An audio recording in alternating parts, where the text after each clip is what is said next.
ছোট ভাই, তোরে কেউ যদি কোনো কিছু বলে তুই আমার কাছে চলে আসবি। তোর বড় ভাই দেখতেছিস না, এই এলাকা যেটা আছে তোর বড় ভাইয়ের এলাকা, তোর বড় ভাই কন্ট্রোল করে চলায় এই এলাকা, তোর বড় ভাইয়ের বাপ দাদার। কেউ কিছু বললে তুই আমাকে বলবি। চল আরো কিছু দেখাই। ছোট ভাই, এই রানীনগর যে এলাকা দেখতেছিস না, এটা এখানকার লোকজন আমার ভয় করে। এটা আমার বাপ দাদার রানীনগর। এই শালা, তুই তো আমার মাথা নষ্ট করলি।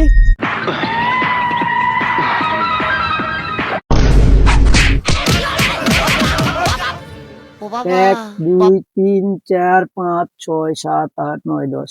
শালা সব হাড্ডি দেখা যায় আর বড় বড় গল্প, দাদাগিরি চোদাও।